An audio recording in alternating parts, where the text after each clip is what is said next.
So who was it that said, and this was the great patriot, during the revolutionary first turning of America, these are the times that try men's souls. The author of Common Sense. I believe it was Thomas Paine. Thomas Paine? Sounds right. Sounds right to me.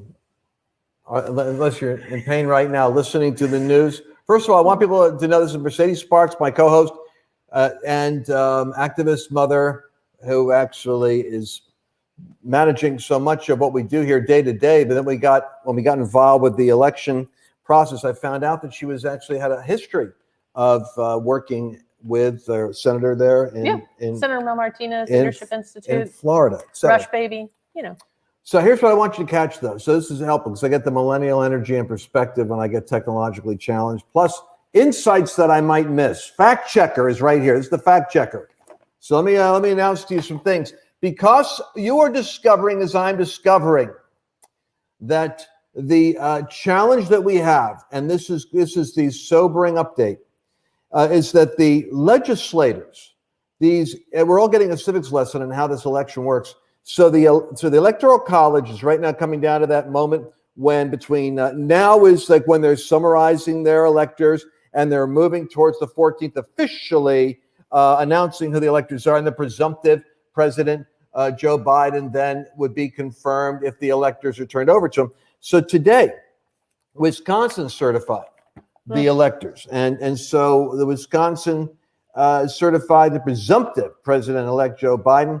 And who was it? The Democratic governor, Tony Evers, said today, I carry out my duty to certify the November 3rd election as required by the state law, and I signed the certificate of ascertainment for the state slate of electors. And I want to thank personally our clerks, election administrators, poll workers, and all of the criminal enterprise that help us succeed in this endeavor. I added that last sentence myself.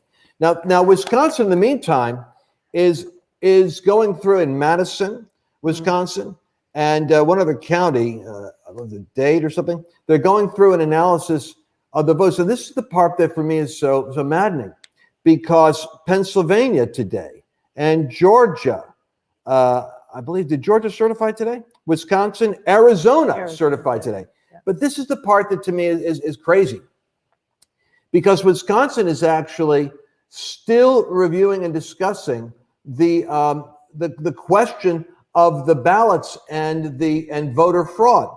The same thing is happening in Pennsylvania, where they just had a meeting in Gettysburg exposing this the problems that they have in the Philadelphia area and in Pittsburgh, with like hundreds of affidavits, which means that you actually have eyewitness criminal reports that are coming in. And the problem I've got here is that in Arizona, they're doing today, they just had a meeting, and phenomenal information is coming out. And while they're doing that, the announcement comes out that is certifying the results for Joe Biden. Why would you do that at the same time that you're just exposing to the people in your state where the potential fraud is? Understand something, that Donald Trump himself, while the hearing was going on, says the governor just announces, David Ducey, his name is, the governor announces that they're certifying for Biden. It's, as you said, it's like a slap in the face of the voters who are actually wanting to hear the information. These legislators did not want to hear the information, because what we're finding out is the legislators are themselves bunny rabbits. They're cowardly people, in my opinion. And I'm saying it point blank because they didn't want to hear in Arizona, in the case of Arizona, it wasn't even the Republican legislator that asked for the meeting. It was done by somebody else. They're not even listening to their own voters. To me, this is an awakening. The state legislators are living in the same swamp zone as the DC people, meaning they're not in it for their constituents or the country. They're in it for what they can get out of it. And they're saying, the heck with this. I didn't sign up for $20,000 or $30,000 as a real estate guy or a lawyer to have this experience. So they decided to move as one. That way they aren't going to have to be accountable for how they voted. See, they're just all hiding behind their party. so they could say when they want to run again, which I promise you, they're all in for a shock. I'm telling you, they're all in for a shock. If they haven't been out of the box right now for Donald Trump challenging this thing, then they're not gonna have a career in the future, because I believe it was a landslide Trump had, and those voters will have only one way of ventilating their frustration and contempt for the way they were treated, and that's to make sure that these legislators don't have a future career. Yeah, I think a lot of it too is what I think a lot of us know is it's so much bigger than Trump. Like, it's not even what the legislators are failing to understand is it's not standing up for Trump or not standing up for Trump. It's standing up against globalism and defending the sovereign nation state. And that's what we're at risk at here. I mean, also in Arizona, did you hear it was leaked this weekend that McCain's wife was being appointed as UK ambassador in the Biden-Harris administration? Like, it's some sort of payback for not getting involved. But anyways, it was I thought that was pretty fascinating. Well, go ahead. Well, I was going to say the president said, why is the governor of Arizona rushing to put a Democrat in office, especially when so many horrible things concerning voter fraud are being revealed at the hearing that's going on right now? Yeah. He tweeted it because he's shocked to see these guys. I'm telling you, these deep staters, and we're finding out they're the governor in Georgia and the Secretary of State, like the governor in Arizona. And I'm not saying that because they're certifying the election.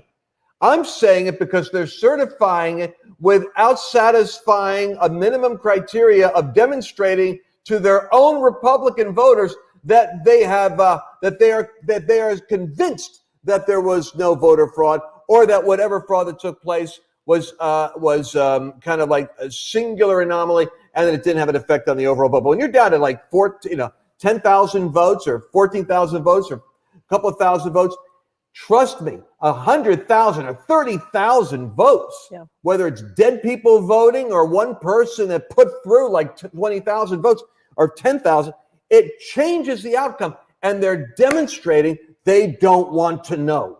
Mm-hmm. So, but they represent the people. I mean, I've heard that said a few times, that these legislators in these hearings, these legislators is the people's house. They represent more than even federal government. These local, state level legislatures represent you and I. And so what I found incredibly insulting is for the Arizona Secretary of State to certify the election on a day when there are some, I will say, I think there are some legislators who are standing up and want to know the truth. Unfortunately, there's just not enough of them. But over in Arizona, they're in the middle of that hearing while people are testifying, citizens are testifying to the voter fraud that you could tune in and watch live. And then all of a sudden they come out and certify the election. That is a slap in the face to your everyday American patriot. It doesn't matter, either side of the aisle. It's a slap in the face when there's question. Now, what happened in Pennsylvania is particularly galling, because let's bring up the names of these guys, the legislators, the Republicans who, and you had Senator Mastrioni who was saying, let's take a stand. Let's at least take a stand.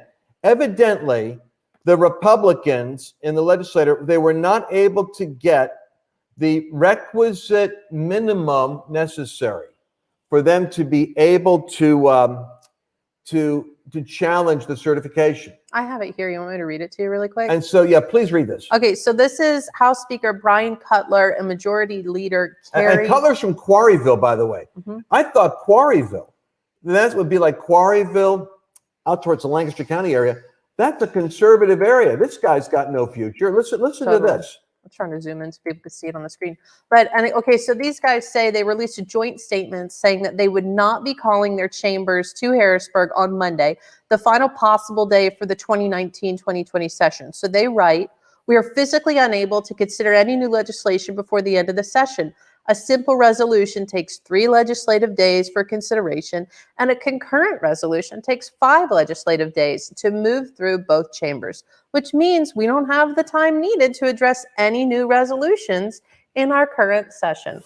What it means is they don't have time to look at this is like This is like the FBI, or the CIA saying they don't have time to look into Lee Harvey Oswald because it's the holidays. Yeah. It's like this is a major, probably in your lifetime. This is like beyond Pearl Harbor, because Pearl Harbor was just one part of the United States. This is a direct attack on the future of our nation.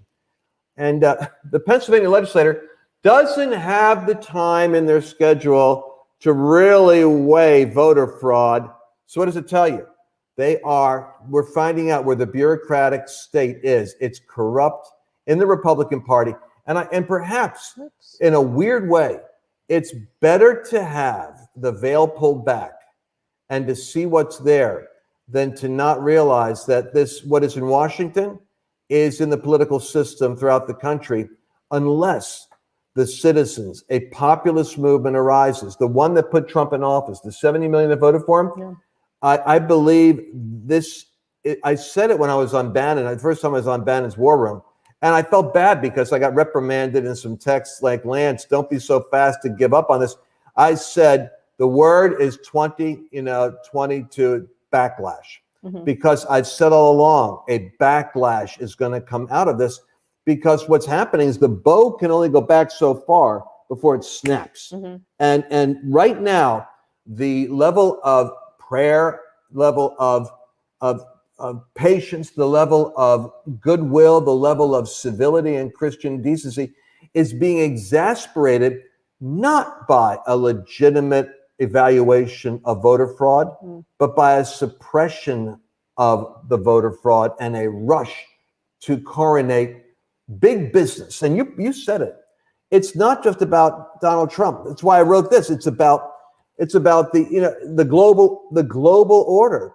It's fascinating to see the links between the Dominion software and other countries, because it looks as though we've had for years evidence that this software isn't just exclusively controlled, monitored, as they're saying in the United States. Yeah. Well, and the big news too, right, coming out of Georgia is Lynn Wood's case. And so that the Dominion voting machines were to be impounded in certain counties. And then yesterday, the judge issued that, I think it was a restraining order that came out, and then reversed it and then reinstated it.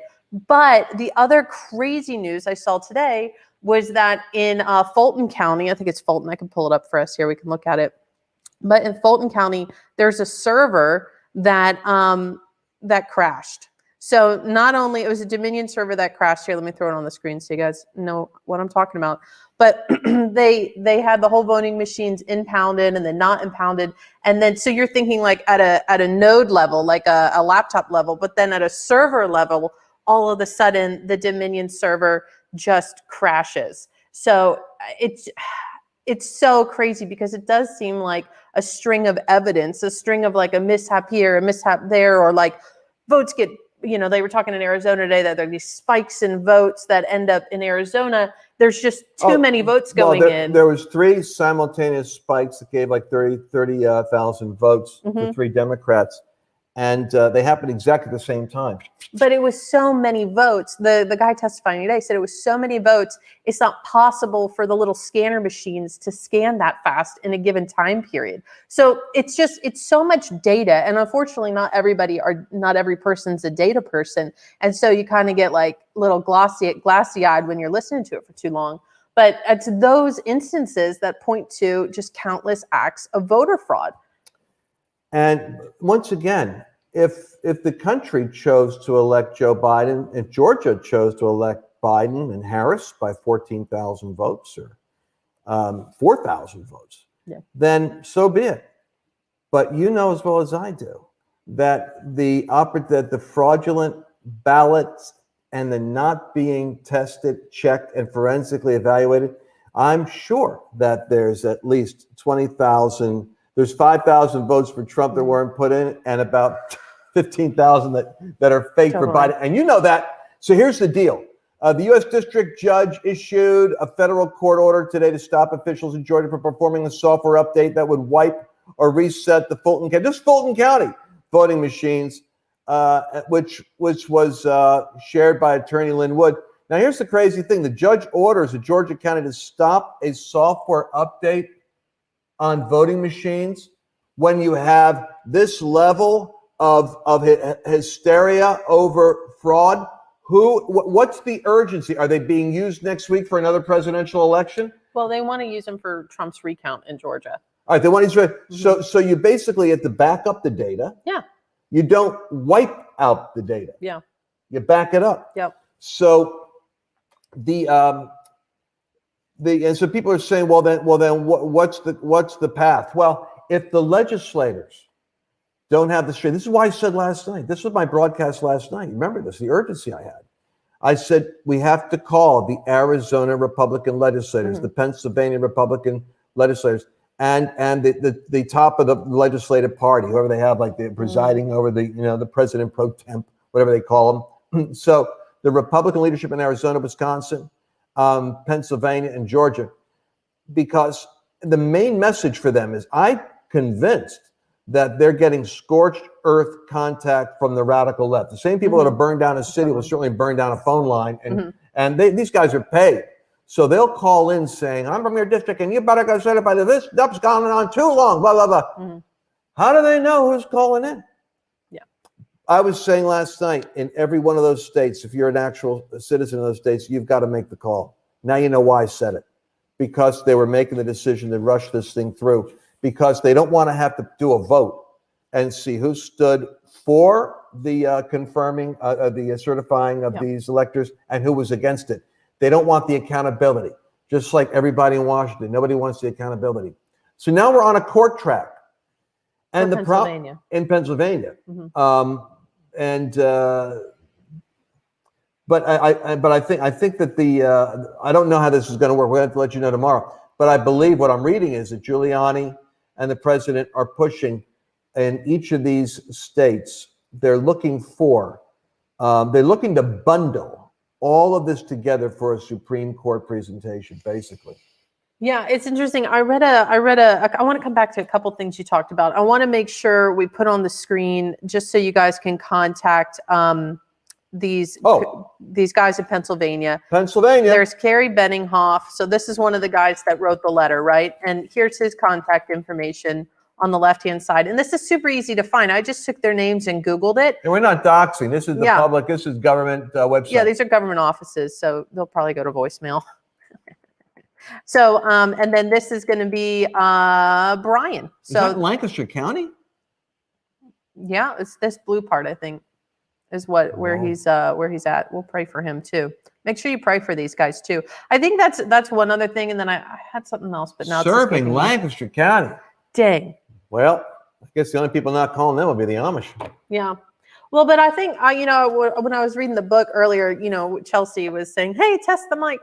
And I read this one quote that's on page 31 of the God's Chaos Code. It says, I'm with you. And so he's talking to Zerubbabel and Joshua here. And they had, poured the foundation for the temple and then kind of went about their own business. And then the prophets come along and Haggai says, hey, no, you should be building, right? And so he exhorts them and he says, be strong, Zerubbabel, says the Lord, and be strong, Joshua, son of Jehozadak, the high priest, and be strong, all you people of the land, says the Lord, and work, for I am with you, says the Lord of hosts. Then it says, so the Lord stirred up the spirit of Zerubbabel, the son of Shealtiel, governor of Judah, and the spirit of Joshua, the son of Jehozadak, the high priest, and the spirit of all the remnant of the people, and they came and worked on the house of the Lord of hosts, their God.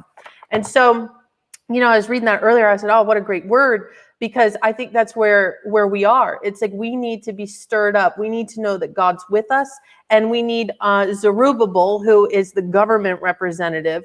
We need our government representatives to be exhorted and encouraged and stirred up and awakened. And even here at the church, he talks about Joshua, the high priest. We need our church leadership to also stand and be bold. So I just thought that was such a great exhortation. I just happened to read it, and I was like, it's so timely right now.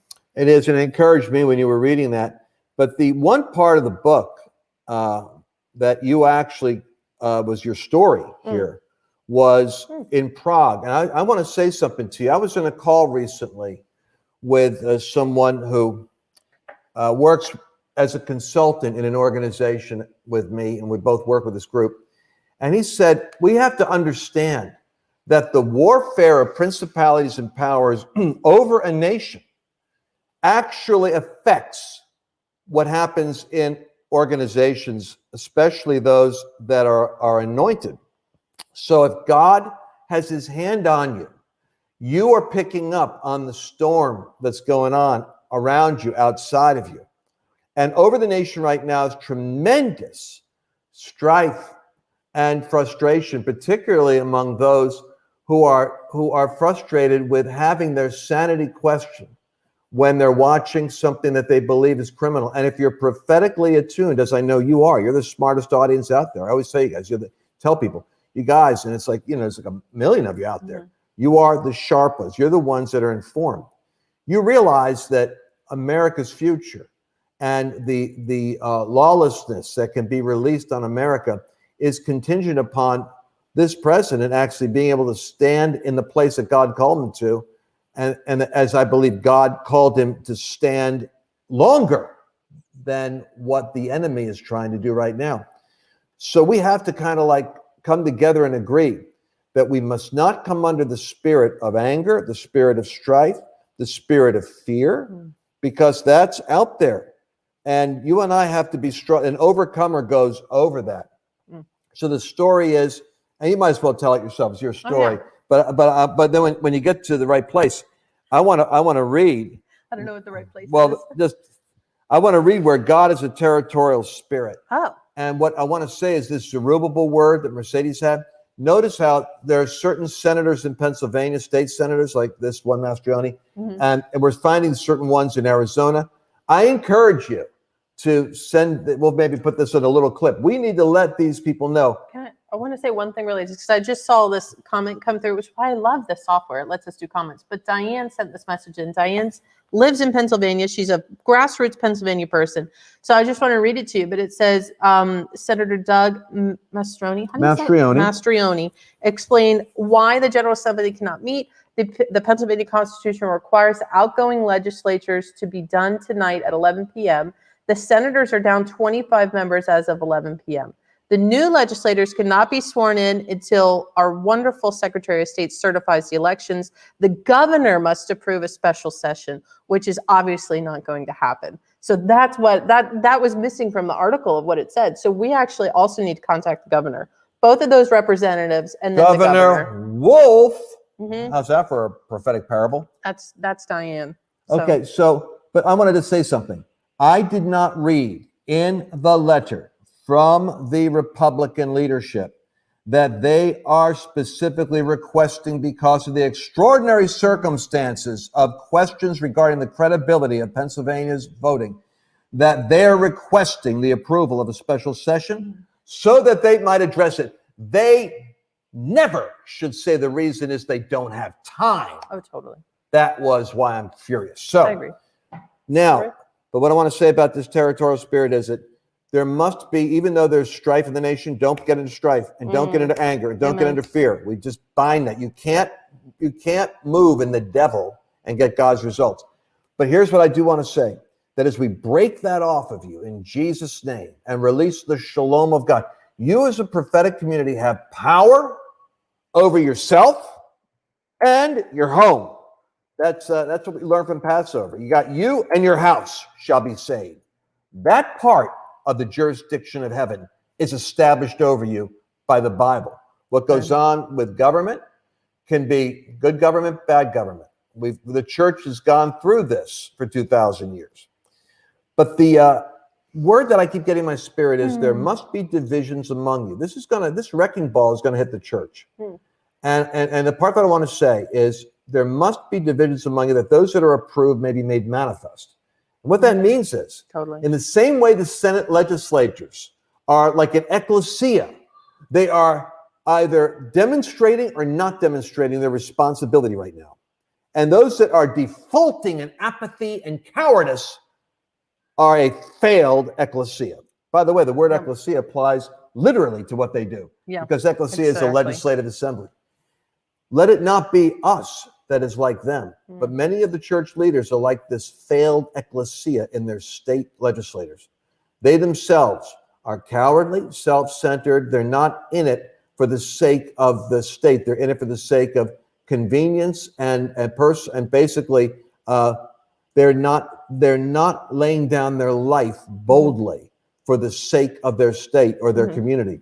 So true. They're pulling in just for personal peace and prosperity. So God's going to raise up leaders in the church and in the political, Zerubbabel and Joshua, which is what we wrote here. The two offices of government and the house of God both get shaken so God can raise up leadership that can build the house he wants. I love that. Yeah, I'm agreeing with you. And you said that earlier too about the idea of even like a new party. There's a new movement, because even with our own ranks, we're seeing who's really with us, who's really MAGA party, America party, and who is just in it for the title, the money, the influence, the power.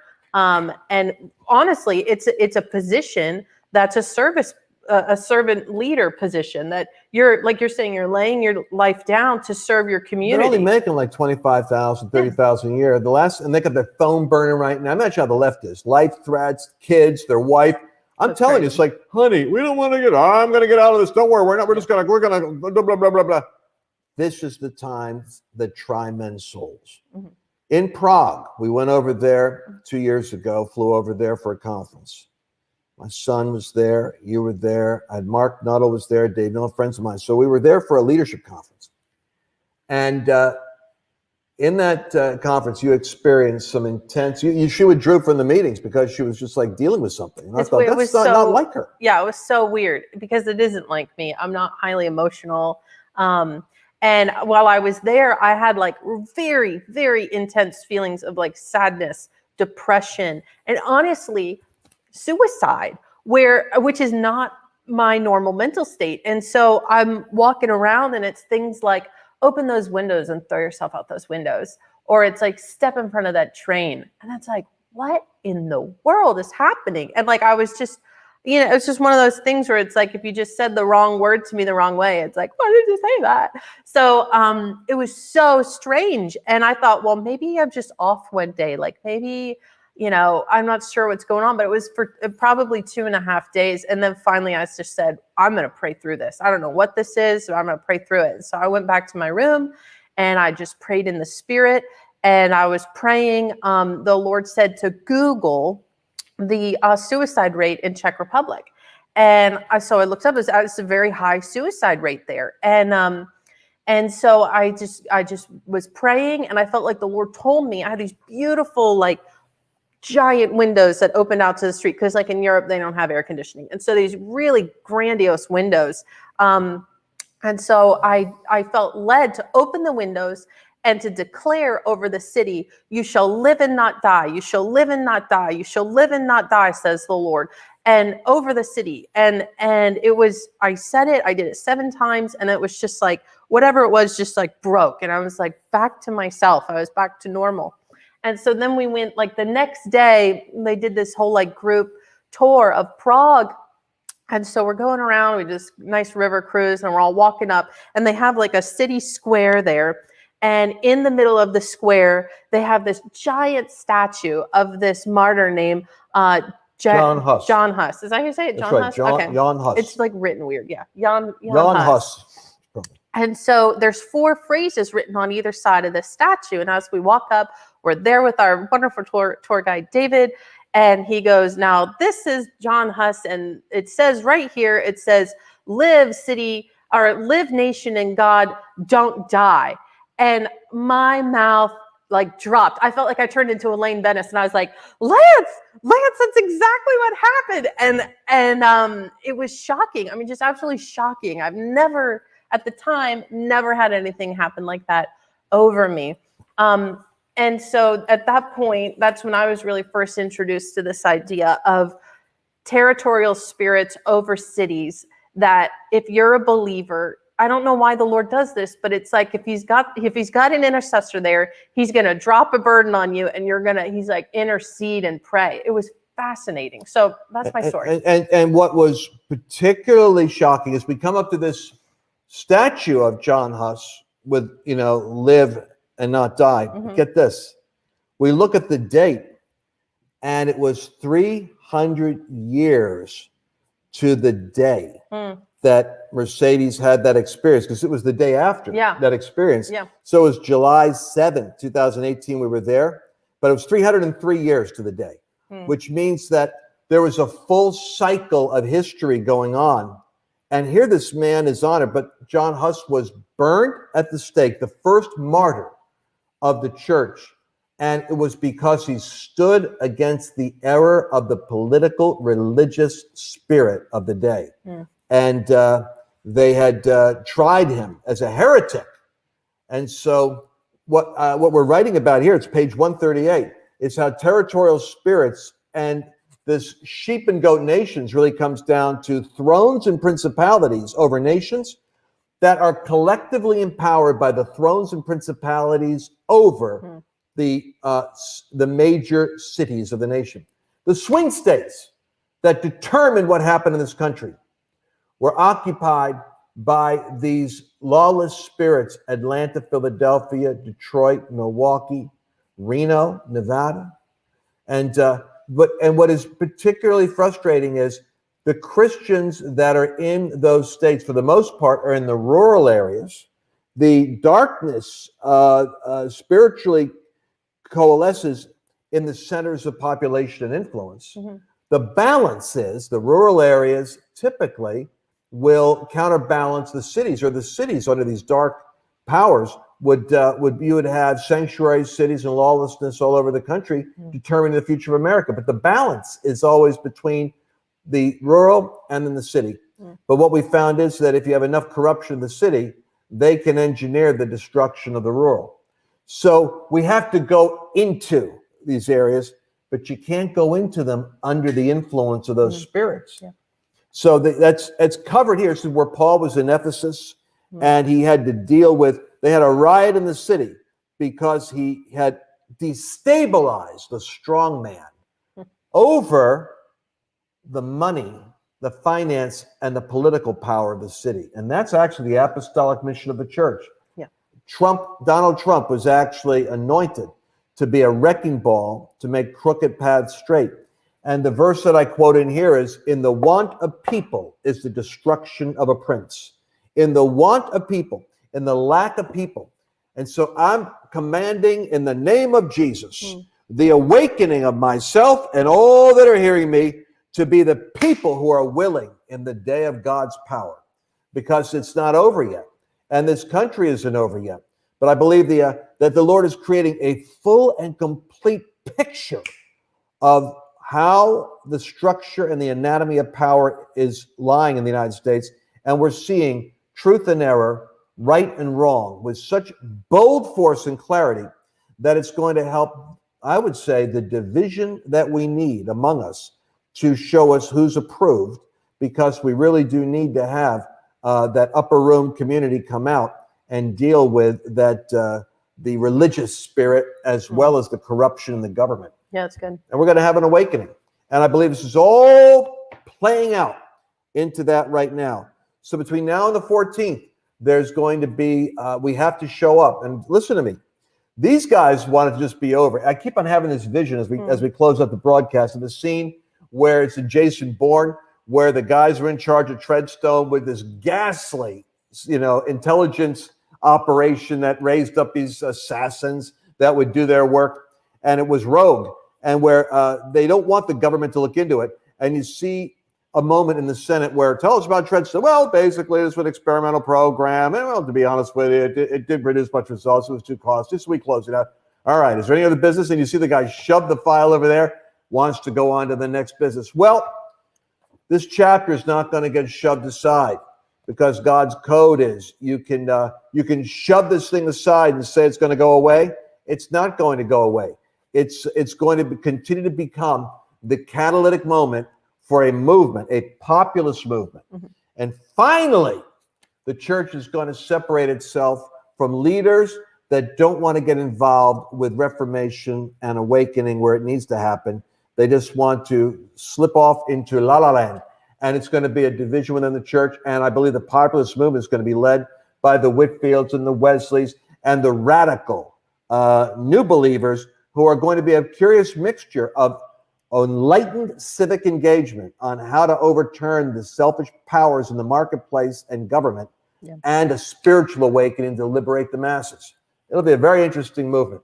Love it. Yeah, I love it. So I think we need to be praying for boldness for these state legislators, because like you said, I mean, a lot of them didn't get in here to toe the line and deal with, violent, aggressive bullying tactics of the left. Most of them have kids and, it's just kind of nuts. And so we need to pray for boldness, that God would, like he did with Zerubbabel, let them know, I'm with you. It's time to take a stand. It's important, because there's a lot of different legislators that they're speaking to over the next couple of days. Like you said, the time-sensitive dates obviously are December 8th and December 14th. And they not only do that, you need to pray for those legislators, you need to call them. And I think not only exhort them to look into it, but let them know that you're standing with them and behind them. I think a lot of these guys get into office or they go to take a stand, and then we as believers don't back them up. It's no doubt. I listened to one of them last night on a call, and he said, well, we got a lot of fear. A lot of fear. Mm-hmm. I'm thinking, man, I'd rather have anger than fear, but they have the fear on them. The other thing is show up. In Arizona right now, in Phoenix, while the meeting's going on, they're having a rally on the street. This is when actually you do show up, between now and the 14th. Now's the time for the glorious deplorables to show up, for all the prophetic, patriotic, populist movement Christians to make your presence known. I trust me, our grassroots movement has a way of communicating where these things are happening, whether it's a Jericho March or whether it's an actual gathering, because as these legislators are collapsing, I believe now the blowback and the pushback is going to be bam, let them know exactly where you're coming from. This is not the time for you to go quietly into the night. It's the time for you to make a little bit of noise and let people know you exist. I think, I mean, I hate to say it, was like what would make us different to the left is to say, I'm watching, but I'm standing with you. I'm behind you. I'm praying for you that you'll make the right choice as well. You know what I mean? Because you got to think the left is like bullying. They probably have robo-dialers calling these guys. I'm not advocating that you in any way, because of what I just got done saying, don't get into the spirit of strife and the spirit of anger and the spirit of retaliation, the spirit of fear. But what I think you can say is, we want you to know that we believe our state has a serious question as to the integrity and validity of these votes. And until that issue is settled, I want you to know we're watching every one of you to see what you're doing. And we stand with you and know that it takes courage to right now do the right thing.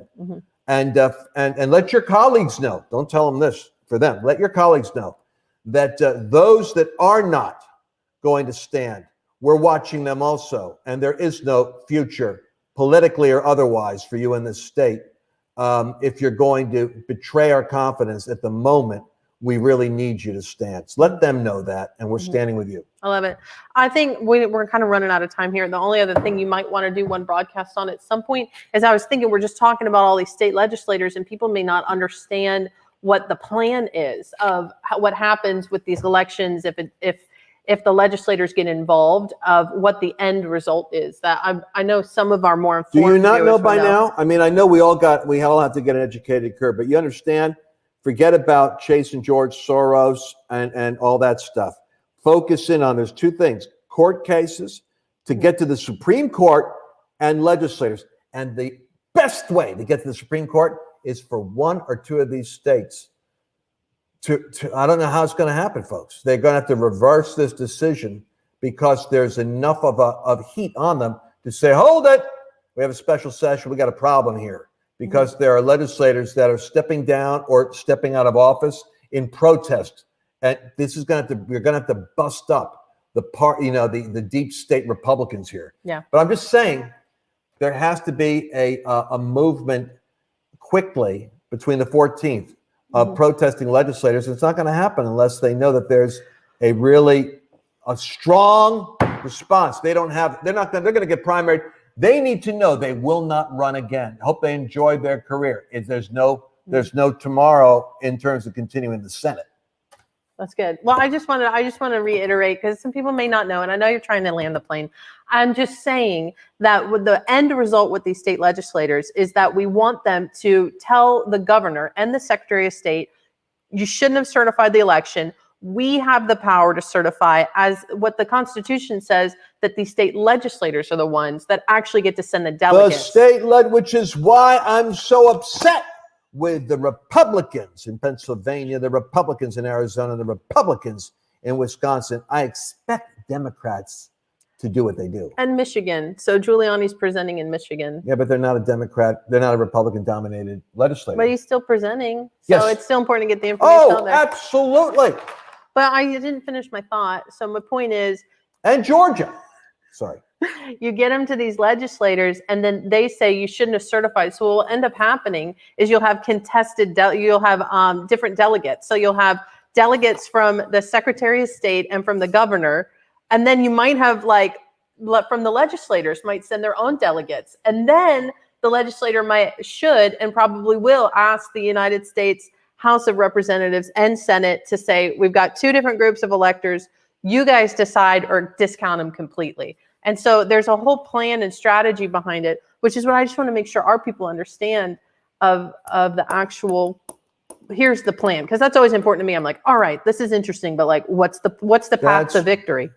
That's good. I wasn't even as clear on that as you are, but I know that the legislators are right now locking step. They don't want to be accountable. They don't want to have to vote. They don't want to have to show their rejection of these elections. They want to do this and hide behind each other so that they're not accountable to their voting constituents, so they could basically lie and say, we know there was problems. They need to be accountable. And I'd love to see them have to vote, have to flesh themselves out, whether they agree there was fraud or a reason to delay the certification and do it a forensic investigation or not. And I'm mad that these governors and these state and their leaders are giving them, this is why they do it. They're giving them cover. They're blowing the fog out in front of them right now. And it's unacceptable to us, is it not, my friends? Now, if I should get unceremoniously taken off of or deplatformed, as I'm telling you all the time, every day, I'm looking at these little warnings coming up. It's like, this is a violation of community standards or something. So I want to give them an email address so we can stay connected in the event that I'm one day not able to do this the way I'm doing it. Yeah, I wouldn't give them an email. I might give them a link to go sign up at. And where shall we, how about the code, the book? Well, obviously God's Chaos Code, timeless book, honestly, for the next 10 years or beyond. This is not just about Trump. And Lancelot I understand. I was going to say there's some free opt-ins in the book, and one of them we could give away now would be godschaoscode.com/thrones. So like God's throne, but thrones. Yeah, because that's where your story is about Prague. Yeah. So that's right.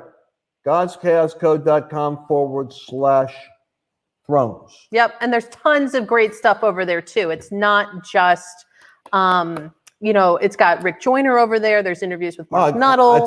I talked to Kim Clement's daughter about Kim's prophecies about Trump in this election. I got Bob Jones' prophecies about what was happening in America right now, and what Rick Joyner told me about the Civil War word that Bob would give.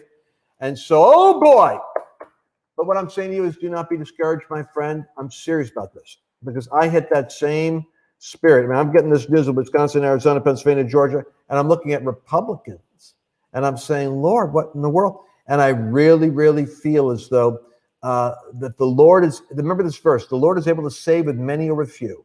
But it's important that those that he has are like Gideon's army, in one mind and one accord, moving in one spirit. And so the shaking is a purifying experience. But trust me, we are receiving a kingdom that cannot be shaken. And in the midst of the storm, like an eagle, it's the only bird that actually thrives off of a storm front and escalates and actually rides the storm above it. It moves to heights above the storm. That's the symbol of the American spirit that God put in us. And you've got it in you. And it's the spirit of God in you for the destiny of a nation, because destinies and nations go together. And you're tied into the future that gets to the other side. Remember that in Jesus' name. Awesome. Hey, I figured out if you click on these comments, they show up on the screen. And so I put the link up there. But I just want to let you know, some random person, I actually clicked on their comment before. I have no idea what it said. So sorry if that was you, or if it was something inappropriate earlier. My apologies.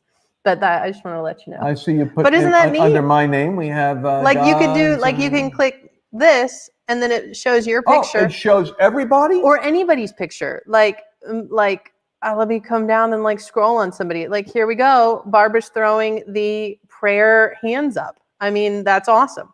But now I lost Barbara, so oh, here we go. And I just turn it off like that. Isn't that the coolest? Here you go. Greg says, love it. You guys like this feature? I think we should, and then you can ask questions. Exactly. You I thought that was ask neat. a question. Totally. Love it. All right. Well, that's it, everybody. Thank you so much.